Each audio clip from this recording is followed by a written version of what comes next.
Coucou à tous et bienvenue sur Mobuzz TV. On est mercredi 19 septembre, moi c'est toujours Osiris et vous êtes sur le point de vivre votre 5e dose d'infos quotidiennes. Allons-y.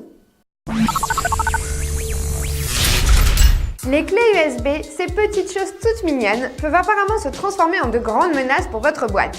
En tout cas, c'est ce que dit une étude publiée par Checkpoint qui, attention, se dédie à la fabrication de software de sécurité. Et à ce qu'il paraît, les pendrives seraient les dispositifs préférés des salariés pour ramener toutes les infos à la maison. La superclé devancerait même l'ordinateur portable, qui était jusqu'ici l'objet le plus utilisé pour transporter toutes sortes de documents. Ok, qualifier ce fait de hautement risqué peut sembler un tantinet exagéré, mais si on considère qu'une mémoire de 16 Go peut contenir l'équivalent de 640 tonnes de papier, je pense que peu de gens seraient prêts à courir le risque de laisser un ex-employé se faire la malle direction la compagnie ennemie avec une clé en sa possession.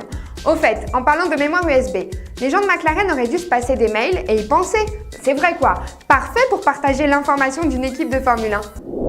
Alors que les plus grandes puissances mondiales subissent des attaques online de hackers chinois, la police du pays préfère organiser des séances de Counter-Strike pour entraîner ses forces de l'ordre en ligne. Parfait! Alors pourquoi ne pas introduire un escadron de 300 flics dans une séance de jeu de stratégie de combat à la première personne dans lesquelles seraient utilisées des armes identiques à celles du monde réel afin de montrer comment lutter contre des terroristes? Eh bien, ils l'ont fait. Les officiers disent que l'expérience sert aussi de mise à l'épreuve de la force mentale des policiers, même s'ils devraient aussi la considérer comme une preuve de résistance physique. Surtout si l'on tient en compte le fait divers annonçant un nouveau cas de mort causé par les jeux vidéo. Un homme de 30 ans est tombé raide mort sur son clavier suite à 3 jours de jeu non-stop, chose qui bizarrement, et c'est inquiétant, surprend de moins en moins. Qu'est-ce qui fait la différence entre n'importe quel jeu vidéo et sa version pour Wii ? J'imagine que la majorité des fans, mais aussi des détracteurs de la Wii, me répondraient que les différences sont nombreuses. Mais dans le cas de FIFA 2008, la version pour Wii est dotée d'un facteur décisif. Ronaldinho. Le joueur brésilien apparaîtra comme avatar de la Wii dans un monde spécial appelé Footy Party. Ce mode contiendra des jeux spéciaux comme le Baby Foot ou le duo de penalty, dans lesquels vous pourrez jouer en tête-à-tête contre le célèbre joueur du Barça, qui pourrait en profiter tant qu'on y est pour faire un peu d'exercice et perdre ses kilos en trop. Ça lui ferait pas de mal du tout. Pour cela, nous avons créé l'avatar de Ronaldinho qui se nomme Ronaldinho. Et il y a donc 3 jeux.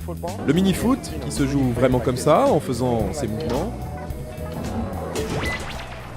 Ensuite, il y a un jeu de jongle. Vous essayez de maintenir le ballon en l'air et vous le passez au joueur d'à côté.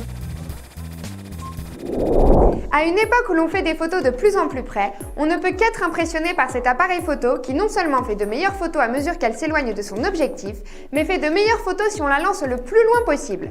Triops est un espèce d'appareil Lomo moderne dont l'idée est d'oublier de se compliquer la vie à cadrer puisque ses 3 objectifs œil de poisson obtiennent une vision de 360 degrés et que son obturateur réagit au mouvement physique et de l'image.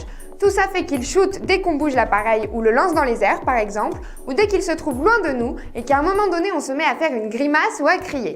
La Triops est une invention de la designer allemande Franziska Faoro et s'est retrouvée finaliste lors du Brand Prize 2007. Et moi, j'en veux une. Et parmi les news plutôt bizarres en cette fin d'été, Coca-Cola est sur le point de lancer un Sprite qui, à ce qu'il paraît, pourrait s'auto-refroidir au moment de l'ouvrir. Une fois la bouteille ouverte, un mécanisme interne fabriquerait de la glace à partir de la boisson elle-même, ce qui éviterait l'inévitable perte de goût due au glaçon. Ce qui est étrange, c'est que le liquide devra être conservé à une température précise avant d'être consommé, ce qui est plutôt contradictoire, parce qu'à ce moment-là, autant le laisser au frais et puis voilà. Le nom qui sera apparemment utilisé est Sprite Super Chilled, mais ne vous en faites pas car il n'arrivera pas chez nous avant l'année prochaine. Moi j'attendrai que ça marche avec les jus de fruits. Les pagejaunes.fr se sont fait une beauté en lançant une nouvelle version du site.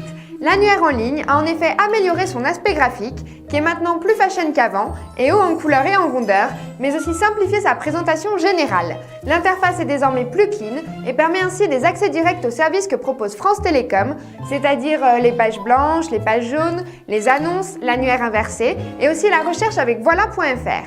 Un petit panneau en Ajax tout mignon, appelé Ville en direct, contient plein d'infos sur votre ville, telles que le trafic, les itinéraires, la météo, mais aussi des webcams et surtout, ce que j'ai préféré, des photos de façades et de rues pour 32 grandes villes. Moi j'ai cherché ma maison parisienne, je l'ai trouvée et ça m'a même fait verser une petite larme de nostalgie. Enfin bref, autre petite nouveauté intéressante, la case à côté d'eux. Super pratique pour ceux qui veulent effectuer une recherche à proximité de l'endroit où ils se trouvent, histoire par exemple d'éviter de faire le tour de Paris à la recherche d'une bonne boulangerie. Il suffit juste de choisir ce qu'on recherche, saisir l'adresse à laquelle on se trouve et hop, on nous donne les professionnels les plus proches et un plan.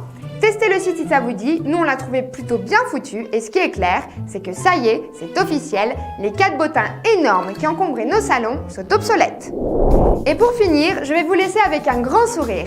Non, pas le mien, mais celui de Steve Wozniak qui, 20 ans après avoir protagonisé la pub de la Nissan 280Z, saute depuis son Segway pour refaire une pub, cette fois-ci la nouvelle Nissan 350Z. Et comme vous pouvez le voir, les voitures peuvent changer, mais les sourires sont toujours les mêmes. Cette vidéo nous a été gentiment envoyée par StuffMC et elle nous a bien plu, alors continuez à nous envoyer des trucs parce qu'on adore ça. Gros bisous et à demain sur Mobuzz TV.